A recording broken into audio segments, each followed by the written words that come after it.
Del día, Fiscalía Supraterritorial, algo que ya se transformó en ley. Vamos a ver su implementación. Queremos entender con respecto a esto qué significa.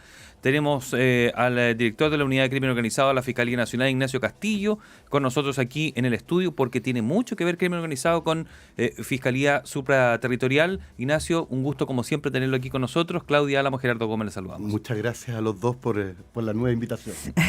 A ver, Ignacio, previo a hablar puntualmente de cómo va a operar esta Fiscalía Supraterritorial, recordemos un poquitito porque es importante el valor que tiene este trabajo, digamos, en línea de toda la Fiscalía, qué es lo que pasaba antes y por qué es necesario hacerlo. Creo que es importante porque a veces uno va avanzando y cree que la ciudadanía va registrando, pero ¿por qué? ¿Cuál es el contexto? ¿Por qué era tan necesario una instancia como esta? Primero, y muchas gracias por la pregunta, primero el diagnóstico, ¿cierto? O sea, si uno observa lo que ha sido el devenir del Ministerio Público, esta no es la primera vez que se había planteado una idea como esta, es decir, tener una fiscalía que tenga un alcance más allá de los territorios regionales, de las competencias regionales que están asignadas a las distintas fiscalías regionales. Hubo al menos un intento, ¿cierto?, que se transformó en un proyecto de ley en su oportunidad, pero que luego no avanzó y que básicamente tenía que ver con temas de corrupción. Luego, si uno mira la experiencia comparada, se va a dar cuenta que en muchos países ya, particularmente desde la década del 90, fueron adoptando modelos que, independiente de la competencia territorial, tuviese la Fiscalía, el Ministerio Público, una instancia, ¿cierto?, una institución que tenga la capacidad de tener, por así decirlo, un control por un lado, de colaborar también con las distintas fiscalías regionales y en particular, en algunos casos, de poder abocarse a una causa e investigarla a ella. Ya, pero Probablemente el ejemplo más claro es el ejemplo de la Dirección Nacional Antimafia, las direcciones distritales antimafia italianas que surgen en la década del 90.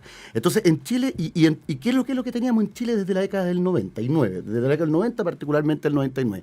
Un Ministerio Público que básicamente se pensó de una manera muy, por así decirlo, compartimentada en las distintas fiscalías regionales. Luego, cada fiscalía regional tiene la competencia en su territorio y no hay necesariamente un órgano de articulación, de colaboración y de investigación de casos Ignacio, mi pregunta va más bien desde el otro lado, no mirando solo la Fiscalía, mirando a la ciudadanía.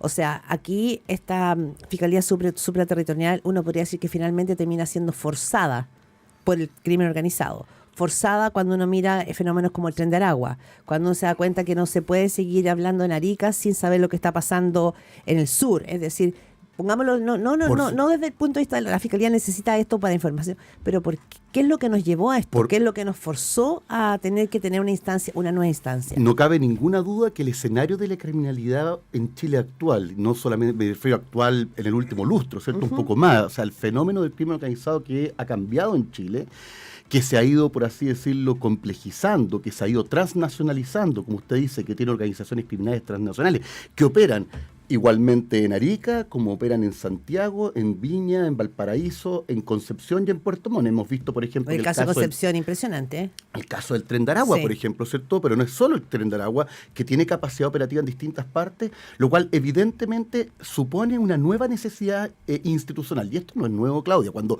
el fiscal nacional llega, de hecho, la idea de la Fiscalía Supraterritorial para crimen organizado era una idea que el fiscal nacional tenía desde el momento en que estaba postulando al cargo. Pero cuando él asume el cargo, una de las primeras cosas que uno de los primeros proyectos de política pública institucional que él plantea es el proyecto ECO.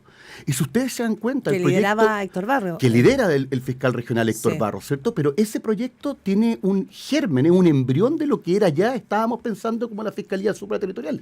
De hecho, si ustedes se acuerdan, cuando llega el fiscal nacional, había un homicidio que estaba en la Fiscalía Regional Centro-Norte, otro que fue en la Sur, otro en la Occidente, en la Oriente, y cada uno de esos homicidios en contexto de crimen organizado era investigado por su distinta Fiscalía Regional, muchas veces sin compartir información, muchas veces sin analizar los fenómenos desde una mirada global, más holística, ¿cierto? Lo que se propuso con el proyecto ECO, y que los resultados han dado cuenta de que ha tenido, digamos, por así decirlo, buenos indicadores, buenos resultados, ¿cierto?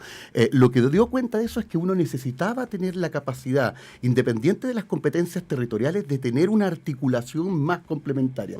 Y lo que hace la Fiscalía Supraterritorial es, bueno, dar el paso a siguiente, en términos, nosotros lo vemos como una modernización institucional, de tener una institucionalidad que sea capaz de, por un lado, articular el trabajo colaborativo con el resto de las fiscalías regionales, mejorar la articulación del trabajo interagencial con el resto de las policías y en general las agencias vinculadas con lo que se suele decir el enforcement, y principalmente también la capacidad de poder investigar ella cuando se trate de casos transnacionales o transregionales. Lo voy a llevar a un extremo. ¿Se podía dar que alguien estaba investigado por un delito en la región 1, en la 3, en la 5 y en la 7 y habían 4 fiscales investigando a esa misma persona por distintos delitos y en ninguna se sumaba como agravante o no sabían que en la 7 no sabían que en la 1 lo estaban investigando también? ¿Se daban cosas como esas actualmente por esa segmentación en el trabajo de la fiscalía? Bueno, evidentemente que sí. ¿Así será? Evidentemente. O sea, ¿no podía no saber el de la región 7 que en la 1 también esta persona había cometido ese delito? Sí. ¿Se da? Lo estoy dando en exceso. Pero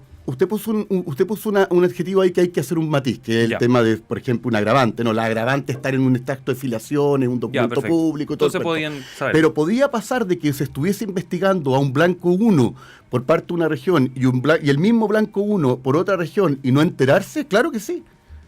Y eso es básicamente porque el sistema nacional del Ministerio Público, el sistema del Ministerio Público chileno estuvo pensado en una lógica, por así decirlo, regional, en una lógica con competencias regionales, donde, por así decirlo, el responsable de la persecución regional es el fiscal regional y sus fiscales adjuntos. Luego, cada fiscalía regional tiene un modelo similar y la estructura de la Fiscalía Nacional era una estructura que no estaba, por así decirlo, vinculada directamente con las investigaciones. O sea, esto es anacrónico hace mucho tiempo. Bueno, evidentemente cuando se complejiza, y ese era el diagnóstico que se hizo cuando el fiscal nacional postuló el cargo, cuando se complejiza la criminalidad organizada, cuando tú tienes actores como, digamos, investigados, blancos, que se mueven en distintas partes, efectivamente tú requieres tener una institucionalidad distinta. También acá hay que ser justo y hay que matizar.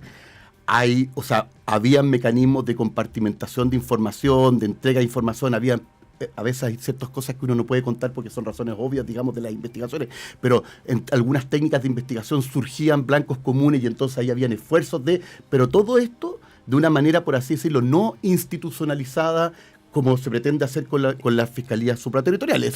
Por eso que es una ganancia sin ninguna duda. Digamos. Sí, hablamos con Ignacio Castillo, director de Crimen Organizado de la Fiscalía Nacional. Le voy a hacer una pregunta que quizá, pero que tiene que ver también con el debate en curso. La ciudadanía decir, ¡uy, qué bueno! Una fiscalía supraterritorial que comparte información, que se aboque a la complejidad, digamos, que tenemos en el país sobre el crimen organizado, que es más que solamente narco. Pero esto va a contar con una dotación de 35 fiscales y de 63 funcionarios, ¿no es cierto? Van a ir gradualmente entrando. El primer año entiendo que son 15 fiscales y 28 funcionarios. Tienen que postular por concurso. Pero en la discusión respecto del gasto fiscal, en la discusión respecto, ¿no es cierto?, de sacarle grasa al Estado, en la discusión de muchos candidatos presidenciales de bajar, o sea, esto tiene esa dualidad. Muchos pueden decir, bueno, ahora se genera una nueva instancia que va a significar más recursos, más fiscales, más funcionarios, nuevo edificio. También aparece esa discusión. Sí. Me imagino que para usted, que para la Fiscalía ha sido un tema el tema de los recursos. Por supuesto que siempre en cada discusión sobre fortalecimiento o crecimiento institucional, el tema de los recursos es un tema que siempre se discute, ¿cierto? Y para ello, en eso entonces uno no puede sino agradecer primero al gobierno que, digamos, por así decirlo, hizo suya esta demanda y que la patrocinó, o sea, la propuso, ¿cierto?, como una política pública del tema legislativo y que además también la patrocinó en términos financieros a través del informe financiero respectivo, eso ninguna duda. Segundo, agradecer también yo diría, la transversalidad del Congreso de un lado y de otro que apoyaron firmemente este proyecto en términos generales, es decir, si uno mira las votaciones de un lado y de otro, hubo un apoyo bastante fuerte respecto a este proyecto. Y yo entiendo que eso es por dos cosas. Primero, porque si bien es cierto, uno puede discutir respecto de el costo del Estado en las políticas públicas, uno asume que hay ciertas políticas que son necesarias. Es decir, yo creo que hoy día nadie puede discutir que la situación del crimen organizado en Chile es distinta y que amerita cambios institucionales modernizándolo como hemos estado comparando. Las experiencias comparadas te indican eso. Y lo segundo que yo creo que es importante es que yo creo que el proyecto ECO dio cuenta de que cuando uno invierte en contextos de políticas que están bien diseñadas, que están bien planeadas y bien trabajadas, los resultados se dan. Y yo me imagino que la ciudadanía que está escuchándonos en su casa asume que hay muchos aspectos en los cuales uno puede reducir gastos, pero pensando en la seguridad, pensando sobre todo en el crimen organizado, probablemente yo diría que estarían uno invertiría, ¿cierto? Cuando uno mira cuáles son las preocupaciones de la ciudadanía, a mayor preocupación, Sí. mayor. Lo otro breve que te recurso. quería preguntar para darle la palabra a Gerardo, es cuál va a ser las cualidades que tienen que tener estos fiscales, ¿no es cierto?, que se hagan parte de la Fiscalía Supraterritorial. Tienen que ser, me imagino, fiscales, estoy pensando en fiscales de la zona norte que han tenido que enfrentar el crimen organizado, no es solamente seguir la línea del delito, seguir la violencia, tratar de entender cómo se configuran, cuáles son los mercados ilegales, también, ¿no es cierto?, enfrentarse a bandas muy peligrosas. ¿Tienen que tener una formación especial estos fiscales que se van a unir a esta Fiscalía Supraterritorial o cualquier fiscal va a poder postular? Cualquier persona va a poder, cualquier abogado, digamos, sí, ¿cierto? sí. Cualquier abogado Sí. con ciertos, con los requisitos que están establecidos en la ley va a poder postular. Es decir, el legislador, al momento de definir, ¿cierto?, la Fiscalía Supraterritorial, estableció que eran concursos públicos abiertos a cualquiera. Pero se requiere una especialización. Ahora, sin duda, probablemente va a haber una digamos, mejor, probablemente, o sea, lo que uno esperaría es que los fiscales que ya tienen experiencia en crimen organizado, aquellos fiscales que, como usted dice, les ha tocado ya perseguir desde Arica, pasando por Tarapacá, ¿cierto?, incluso Concepción, que usted sea, uno esperaría que los fiscales que tengan experiencia quieran postular este desafío institucional. O sea, al fin y al cabo, como siempre suele pasar en estas cosas institucionales, uno espera que la gente salga de su zona de confort, por muchas razones, familiar u otras, y se sume a este proyecto, que es un proyecto de cambio institucional, ¿cierto?, de nuevo desafío institucional. Y por lo tanto, uno diría, se debería, o sea, uno quisiera que postularan fiscales que tienen una vasta experiencia en esto, pero que además tengan, yo diría, la idea de que detrás de esto hay un trabajo interinstitucional, pero intrainstitucional muy fuerte. Hay una cosa que no hemos conversado. Se habla mucho de la Fiscalía Supraterritorial, pero se dice poco de los sistemas de análisis criminales, tanto de la Fiscalía Supraterritorial como de las Fiscalías Regionales. Esto también es un cambio importante para las Fiscalías Regionales. La ley cambió los SACFI, que son los sistemas de análisis criminal y foco investigativo, por análisis criminal enfocado al crimen organizado y alta complejidad regional, que va a converger y conversar con el análisis criminal de la Fiscalía Supraterritorial. Ignacio Castillo, dos preguntas. La primera es breve. ¿Para ello se va a contemplar algún sistema de seguridad, de protección distinto a un fiscal normal? Lo digo porque los de la zona norte ya sabemos que hay ciertas particularidades que no vamos a entrar en detalle sobre ellos, para poder permitir que puedan trabajar normalmente. ¿Con esto va a pasar lo mismo porque van a trabajar en directo contacto con el crimen organizado? Sí. Una última cosa que me quedó de la pregunta anterior, y una vez que estén elegidos los fiscales va a haber un proceso de inducción que va a ser bastante intenso y que esperamos también que tenga alguna sorpresa, así que obviamente como tal no la podemos adelantar. Pero a su pregunta, el fiscal nacional Ángel Valencia ha estado especialmente preocupado por el tema de la seguridad de los fiscales ya desde antes, y no tengo ninguna duda, y así está pensado, en que esa seguridad que se ha ido intensificando en los fiscales que ven crimen organizado en el norte se mantenga también respecto a los fiscales supra. Nosotros entendemos que los fiscales que adjuntos que asuman la Fiscalía Supraterritorial van a tener una condición de seguridad que requiere, ¿cierto?, tomar medidas. Pero también el legislador lo pensó, esto también a veces no se dice. Los fiscales supra van a tener una duración de 5 años, extendida a 10 años, en los cuales, una vez terminados, pueden volver a su fiscalía, que es algo que sucede en otras partes. ¿Por qué? Bien. Porque un fiscal supra tiene, primero, más riesgos en términos de su protección, pero además está más expuesto a fenómenos, por ejemplo, como el de la corrupción. Y la otra pregunta, usted hace unos meses nos dijo que llegamos tarde a combatir el crimen organizado y que aún estábamos atrasados. ¿Lo hemos recortado a esa distancia? ¿Se puede llegar a un estado donde el crimen organizado esté, comillas, funcionando bajo control? Yo no tengo ninguna duda de que ha habido un avance. Yo no tengo tampoco ninguna duda de que han habido políticas públicas que han apuntado a eso. Hay varios aspectos, principalmente desde el punto de vista legislativo, del punto de vista interinstitucional. O sea, hoy día hemos visto cómo las policías están trabajando interagencialmente de una manera que antes no se veía. Lo vimos, ¿cierto?, en el operativo ahí en un caso, ¿cierto?, ECO, donde participaron activamente tanto Carabineros de Chile como la Policía de Investigaciones y con muy buenos resultados. Entonces, a su pregunta, sí, hemos avanzado. ¿Dónde nos queda? Probablemente nos queda mucho todavía en el ámbito de la ruta del seguimiento del dinero. Ahí nos queda todavía por avanzar. Ignacio Castillo, director de Crimen Organizado de la Fiscalía Nacional. Hay algo que es importante en lo que planteaba Gerardo, y que yo creo que es la preocupación a nivel nacional. El tema de cómo evitar que el crimen organizado termine cooptando funcionarios públicos. Lo hemos visto. está en curso, esto no es como, oye, tengamos cuidado porque esto ha pasado en México, tengamos cuidado porque esto está pasando en Ecuador. No, está pasando en Chile. Hemos tenido fiscales en Los Ángeles que han sacado por nexos con el narco. Me imagino que fiscales con este nivel de especificidad van a tener que tener mayor cuidado, mayor resguardo, mayor controles, y también van a estar más expuestos. ¿Cómo se hace eso? En breve, pues nos queda poquito. Sí, muy en breve. Primero, con políticas internas de ética, de probidad. Hay en el ámbito de otro proyecto de ley que se está tramitando, que ya está bien avanzado, que es el proyecto de fortalecimiento. Viene un sistema también de control interno de probidad por parte del Ministerio Público, que hasta el día de hoy no existía.